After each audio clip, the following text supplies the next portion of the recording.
Em nome de Allah, louvado seja Allah, a paz esteja com o mensageiro de Allah. Sejam todos bem-vindos a mais um programa Islam, programa este do canal Islam Dawa. E hoje o nosso programa é extensivo e o convite foi mais extensivo com o nosso Fadilat Sheikh, o Sheikh Umar Ayub. E que Allah subhanahu wa ta'ala conduza essa nossa conversa e que a conversa seja de bom agrado e que a conversa seja construtiva para os nossos internautas, assim para todos aqueles que acompanham o nosso canal. Sheikh, desde já convidamos e saudamos com a belíssima saudação. Assalamu alaikum wa rahmatullahi wa barakatuh. Wa alaikum assalam wa rahmatullahi wa barakatuh. Vossa disposição, Sheikh? Bem, alhamdulillah, na graça de Allah. Vossa família também? Está bem. Mashallah. E nós estamos a caminho, a passos bem curtos ao mês do Ramadã. Este aqui é um dos pilares do Islã e gostaríamos que o Sheikh compartilhasse conosco, assim como com os nossos internautas, algumas etiquetas deste Ramadã. Por que nós temos que jejuar? Esta é a nossa primeira pergunta. Bismillah, alhamdulillah, salatu wassalamu ala rasulillah. Allahumma la ilma lana illa ma 'allamtana innaka antal alimul hakim. Nós devemos jejuar porque, como muçulmanos, recebemos as ordens de Allah subhanahu wa ta'ala, nosso Criador. Seguimos as instruções do profeta Muhammad sallallahu alaihi wasallam, nosso líder no dunya e no akhirah. Allah tabaraka wa ta'ala diz: Ya ayyuhalladhina amanu kutiba alaykum as-siyamu kama kutiba ala alladhina min qablikum la'allakum tattaqun. Nós fomos ordenados a jejuar do mesmo jeito que o jejum havia sido prescrito para os nossos antepassados. Portanto, o jejum não é uma coisa nova. E não sendo nova e tratando-se de um preceito islâmico, temos essa obrigação de jejuar desde que nos encontremos dentro de Ramadã e saudáveis, desde que estejamos em nossas casas, já que para os viajantes o jejum está permitido a ser feito em outros dias. Então, jejuamos porque é um preceito, é uma obrigação, é um mandamento da religião islâmica. Pois. E este jejum, qual é a vantagem que, por exemplo, nós temos, para além da obrigação para com Allah subhanahu wa ta'ala? A primeira vantagem é a obediência. Quando nós jejuamos, obedecemos. E quem obedece tem a sua devida recompensa. A segunda vantagem, por mais que as pessoas não se apercebam, o jejum faz bem à saúde, o jejum faz bem ao organismo, o jejum faz bem à espiritualidade de uma pessoa. Então, de jeito nenhum, a gente sai a perder. Temos vantagens que até podemos hoje não perceber, sem falar mesmo do akhirah. Aqui no dunya, um dia descobriremos que jejuar é muito bom. Muito bom. Aliás, já temos informações da parte até dos não muçulmanos que recomendam o jejum como uma terapia, algo que faz bem à saúde. Pois. E o jejum, deve-se jejuar ou pode-se jejuar? Deve-se jejuar e pode-se jejuar. Pode-se jejuar. Quando é que pode e quando é que deve? Deve quando você está saudável. Pode quando a sua saúde, ou seja, quando estiver doente, mas a doença não é tão grave. Pode jejuar, se achar que não vai prejudicar o jejum. E deve-se jejuar quando se trata de obrigação. Pode-se jejuar quando se fala de, quando fala de jejum facultativo. Pois. E nós, por exemplo, que tem surgido aquelas perguntas, eu não jejuei porque não tenho comida. Pois. A minha despensa está toda ela vazia, então eu não posso jejuar porque com risco talvez de morrer de fome. Com esses argumentos, tem algum fundamento na base do Islã? A primeira coisa que devemos ter em conta quando se trata de uma ordem de Allah é que quando Allah manda fazer uma coisa, Ele já preparou condições para essa coisa acontecer. Ou seja, la yukallifu Allahu nafsan illa wus'aha. Allah não sobrecarrega alguém com algo acima da sua capacidade. Então, se Allah mandou jejuar, Ele também vai providenciar o rizq. Isso de a gente entrar no jejum sem comida é uma coisa que só Allah sabe como nos vai fazer passar. Eu acho que o muçulmano não devia entrar com essa preocupação, porque além dele não ter, existem irmãos que também têm a obrigação de dar a ele. Eu sempre sou de pensar assim, né, que aqui tem tudo para nós, só talvez alguns não querem fazer chegar aos outros. Então, se os muçulmanos se aperceberem da existência desse muçulmano que não tem, é obrigação dar uma parte para ele poder jejuar também. Então não tem sido um bom argumento para um bom muçulmano dizer que não vou jejuar porque não tenho comida. Quando Allah mandou jejuar, ele nem falou de comida. Disse para que vocês sejam tementes. Então se a pessoa teme Allah, vai jejuar. Vai jejuar. Poxa. Pelo temor e não Pelo temor, não pela comida. Há tanta gente que tem comida até não consegue jejuar. A pessoa deve agradecer pela saúde, né, e poder com ela fazer alguma coisa benéfica no dunya e no akhirah. Mas, por exemplo, alguém que padece de uma enfermidade de um tempo, alguém que está a medicar uma certa doença que é contínua. Sim. Por exemplo, estamos a falar daquelas pessoas que em algum momento tomam antirretroviral. Sim. Que tem uma hora marcada para medicar. Pois. Como é que pode ser o jejum? O Islã não veio prejudicar a ninguém. Se a sua saúde não permite jejuar, você e sabe que talvez no futuro também não poderá jejuar, temos a permissão de a pessoa fazer o pagamento, o fidya, né? Alimentar um pobre por cada dia, tal como Allah diz no Corão, né? E se acha que com o tempo a pessoa vai curar e poderá jejuar, também quebra e espera a cura.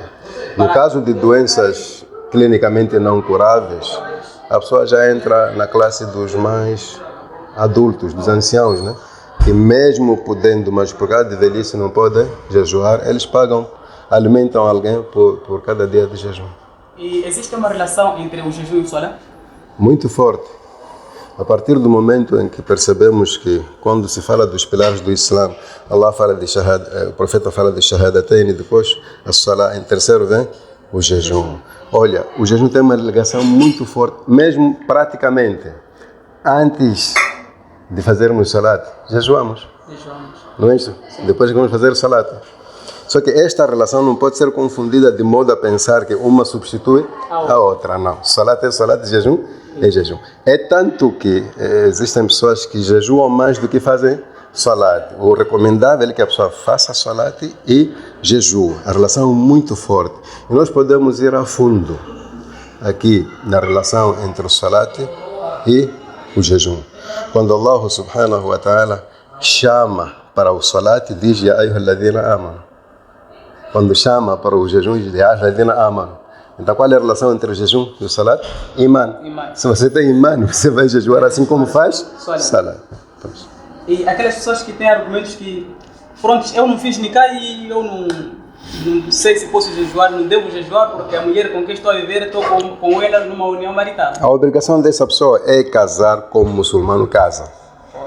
Não faltar ao jejum por causa de casamento. Então, jejum é uma coisa, casamento é outra coisa. Agora, não casou, tem a obrigação de jejuar mesmo assim.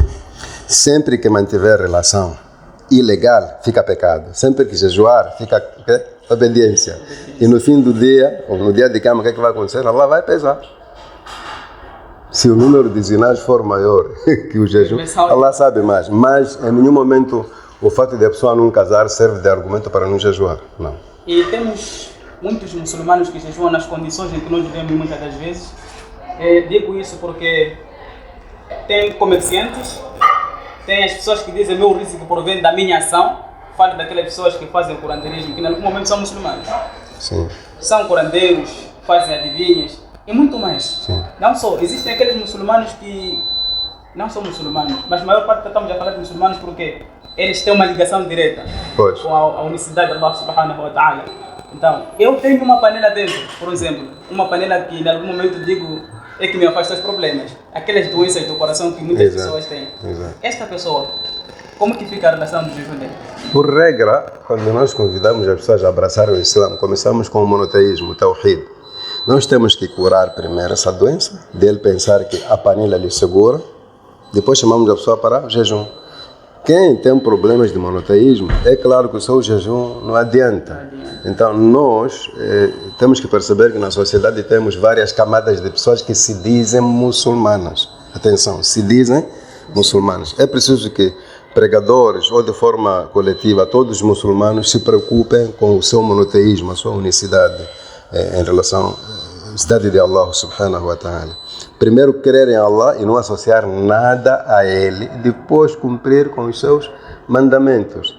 Se você não tem o monoteísmo, mesmo o salat não é válido. O profeta diz isso. O que dizer do jejum? Muito mais. Então temos que nos preocupar mais com essa parte de tawhid, a sua crença. o que você adora realmente, porque há quem tem múltiplos objetos de adoração, sim, de adoração. No Islã isso não é aceitável. Por isso se diz que a primeira condição para que a sua ação seja aceita é você ser muçulmano monoteísta, se ter tawhid. Assim o jejum vai ter peso. Sim. Caso contrário, se um não muçulmano jejuar também será aceito. Se o jejum importa muito às pessoas e deixam atrás o monoteísmo, então o não muçulmano, se jejuar, também será pago. Mas a verdade não é essa. As pessoas devem se preocupar com a parte essencial do din, que é tawhid. Os profetas, todos os profetas, quando fossem enviados, a primeira coisa que pregavam era monoteísmo, querer é o único Deus e não associar nada a ele. Em seguida, salat, jejum, zakat, essas coisas todas, hajj e por aí. E temos nossas irmãs que até um certo ponto estão a viver nas suas residências. Não estão casadas, mas têm aquilo que nós chamamos de namorado ou namorada, seja lá como for. Sim. Então, a sobrevivência dela depende de alguém, externo, se calhar alguém que está numa outra relação. Sim. Então, ela deve jejuar com o patrocínio deste, entre aspas, eu acho que não existe nenhuma relação entre jejum e namorado. Por quê? Como disse, a essência de jejuar é temer Allah. Se a pessoa teme Allah, então nesse momento foge para os pais, vai quebrar lá, para os irmãos. Enquanto está a quebrar lá, prepare-se para casar com essa pessoa de quem gosta, em vez de estar aí sempre a namorar. Em vez de você dizer, isso é querer alimentar o vício. Olha, eu não posso jejuar porque eu estou a namorar, a pessoa que me abastece, essas coisas todas. Então, se você teme Allah, vá para a casa da sua família, quebra lá, mas enquanto está a quebrar, está a jejuar, prepare-se para casar. Se bem que você acha que isso é errado. Porque há quem diz, e pensa que é coisa normal. As pessoas gostam de normalizar o pecado. Eu acho que o correto não seria isso. Então, dizer que jejua sendo patrocinado por um namorado, é mesmo que dizer que eu não temo Allah. A pessoa já se entregou. Já se entregou. Logo a princípio, quando apresenta o argumento, está a se entregar.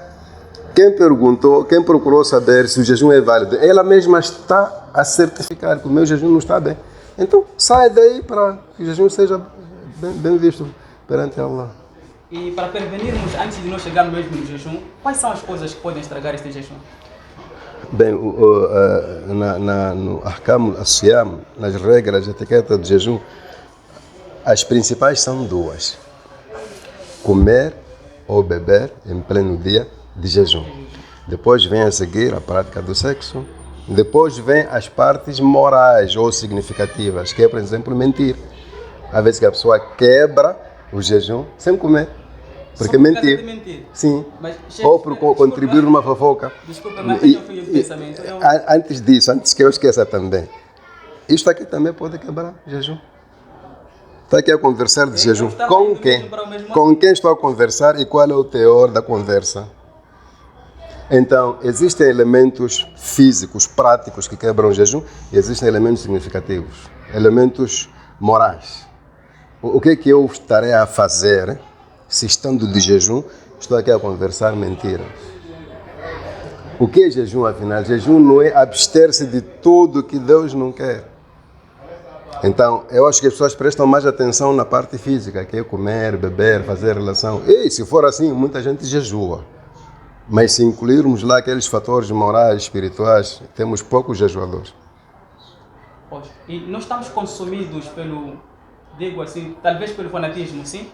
Porque eu, no meio de muita gente, quero tirar aquelas informações que eu penso que os outros não têm. Talvez pelo telefone, não tenha certeza da informação que alguém está a difundir. Mas eu carrego aquela informação para compartilhar com a maioria, para saber que eu estou mais informado. Isto estraga o jejum? Acho que estraga, na minha opinião estraga. Não tenho prova clara, na minha opinião estraga. Por quê? Porque nós muçulmanos somos proibidos de compartilhar, ou de partilhar, ou de difundir, ou divulgar tudo aquilo que não temos certeza sobre a sua veracidade. Então, pegar qualquer conteúdo da internet e lançar porque achamos que está correto é errado. O que devemos fazer, se gostamos de um conteúdo, é passar para um sheikh, um sábio, avaliar, se aprovar, aí nós passamos a difundir. Essa coisa de view, que como dizem, né? Copiar e colar, muitas vezes para um jejuador pode não ser saudável. Ser saudável. É o mesmo que a conversarmos aqui, eu lanço uma fofoca e você vai divulgar. Vou divulgar. Poxa.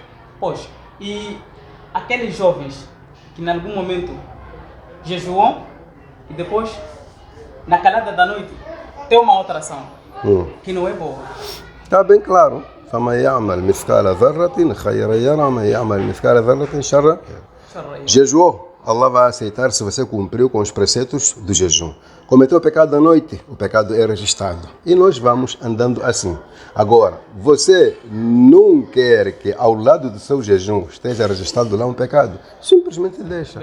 E não é só questão de Ramadã, é tarefa para todo. Exato. Então, temos algumas pessoas que dizem: eu não casei nem com a minha mulher, mas vivo com ela, só não vou comer na hora de estar. Mas o tempo todo estão aí juntos. Depende de como a pessoa define o que é casamento. Para nós, casamento é a união de duas pessoas de sexos opostos por permissão da família da mulher. Allah diz que casai com as mulheres de acordo com a permissão ou com a permissão dos seus familiares. Agora, se uma namorada você chama mulher, até pode ser certo na sua linguagem, é sua mulher, mas perante Allah. Ok, você não casou nikah e simplesmente evita comer? Na hora de se me permite, você só evita comer o que ela prepara. E a ela não evita. Não sabe ter. É brincadeira isso. Então, gosta dela, casa. E o benefício é que você vai comer daquilo que ela preparar. Nós temos várias camadas de muçulmanos, né? E eu acho que esse tipo de muçulmanos são da camada menos informada. Para não dizer camada ignorante, mas menos informada. Por isso, nós, pregadores, fazemos muito esforço no sentido de informar as pessoas. Sabemos que nem todos fazem porque querem. Há quem faz porque não sabe. Sim, então seria uma oportunidade para aconselhar a esses irmãos que ser muçulmano não é assim. Gostou de alguém, peça em casamento e tudo será fácil. É salat juntos, jejum juntos, tudo juntos. E é isso que Allah recomenda, subhanahu wa ta'ala. Eu sou filho dos meus pais, meu pai se calhar é curandeiro. Eu vivo na casa dele. Sim. Eu sei que a ação que ele está a fazer é haram. Sim. Mas eu quero jejuar. Você Posso quer me alimentar daquilo que ele traz? Você quer jejuar e não tem como se alimentar do que você faz. Você está numa fase em que não pode, não consegue nada. Aí já estamos a falar da fase de iftirar, que é limitação, né? Do mesmo jeito que somos permitidos a comer da carne do suína, a carne do porco, em situações extremas. Eu não vou parar de jejuar só porque o meu pai traz alimentos. Vou me esforçar, né? Tenho amigos, irmãos. Epa, a situação lá em casa é esta. Permite lá que eu quebre em sua casa ou ajuda-me lá. Por que existem irmãos muçulmanos? É para essas situações. É para como sabem, meu pai, a fonte dele não é saudável. Epa, que tal me ajudar? Eu acho que qualquer muçulmano dá boas-vindas a essa pessoa. Então, a gente só pode usar aquele alimento ali em caso de limitação total. Não temos como alguém nos ajudar. Mas também não pode ser motivo de você não jejuar. Jejua e vai dizer a Allah, naquele instante, naquela fase eu não tinha como. Allah sabe, mas acredito muito que Allah vai ter em consideração a intenção da pessoa. Isso pode ser extensivo para aquelas pessoas que vivem na casa de pessoas que não são muçulmanas, mas a pessoa que vive em casa é muçulmana. Uma coisa é a pessoa não ser muçulmana, outra coisa é a pessoa não ter sustento lícito. Há não muçulmanos que comem de sustento lícito. Uma pessoa que trabalha, não é muçulmana, trabalha, tem sua fonte de renda legal. Você quebrar em casa dele, não há problema nenhum. Do mesmo jeito que há muçulmanos que comem a partir de ações não lícitas. Então, acho que a extensão não vai até lá. Nós temos que saber distinguir as coisas. Eu posso ver com um não muçulmano, que eu sei que trabalha, faz esforço, não é falso, não é um contrabandista, sei lá. Está tudo bem, desde que eu esteja em casa dele, por sua permissão. Bem, Sheikh, só para terminarmos, já que o nosso tempo está nos a fugir, e eu gostaria que o Sheikh nos dissesse, no jejum, qual é a comida boa ou qual é a comida que não é boa para o nosso jejum? Eu não sei se compreendi, mas se não compreendi, vai me fazer compreender. No jejum, assim. Exatamente. A comida boa é essa, que é lícita e está em bom estado. Halal é o que é lícito. Tayyib é aquilo que está em bom estado. Porque há vezes que o halal não é tayyib. Arroz podre. Já não é taíbe. Agora, no jejum, a melhor comida é aquela que provém do seu esforço. Não vamos olhar para a qualidade, para o nome, para muita coisa. Vamos ver se a comida vem do seu esforço. Essa é a melhor comida de jejum. Agora, culturalmente, aí não temos como, porque cada zona tem sua tradição. Onde eu nasci, a melhor coisa para quebrar o jejum era banana e sei lá o quê. Alguém aí é papinho, outro é chima, outro... Isso já é cada um como pode. Eu recebi de uma comunidade algum alimento para fazer chegar. E antes de fazer chegar, tenho a minha parte, tiro a minha parte. Aquilo não era para eu tirar, era só para fazer chegar. Essa comida é boa para o meu... Ela pode ser boa desde que você tenha permissão de tirar uma parte sua. Não tenho permissão para Se não tem permissão, a pessoa... Tudo bem. Se não tem permissão, a pessoa deve perceber que você não é anjo. Quando Allah fala de caridade, ele diz وَالْقَائِمِينَ عَلَيْهَا. E aqueles que distribuem também tem uma parte. Aliás, وَالْعَامِلِينَ عَلَيْهَا. قَائِمِينَ já é interpretação. وَالْعَامِلِينَ عَلَيْهَا. Os que trabalham a distribuir também tem uma parte. Então, só aproveitar e lançar um apelo aos irmãos que doam esses produtos. Não esqueçam de dar a quem encarregam. Senão, se não dão, estão a dar uma dica indiretamente dele tirar a parte sem permissão. Jazakallahu khairan. Barakallahu Última fiik. recomendação, Sheikh, para o nosso jejum, inshallah. A recomendação não Recomendação seria... para nós, para nossos internautas. Não, O que nós temos que fazer? Só posso fazer doar recomendação, é mais ou menos o que eu disse aí. Mashallah. Pedir a Allah que facilite para nós o jejum, aceite de nós que este jejum seja o melhor de todos que já fizemos, que Allah perdoe nossas falhas. Amém. E seja uma oportunidade para cada vez mais subir espiritualmente. Mashallah. Mais uma vez, jazakallahu khairan. Barakallahu Assalamu alaikum wa rahmatullahi wa barakatuh. Wa alaikum salam wa rahmatullahi wa barakatuh.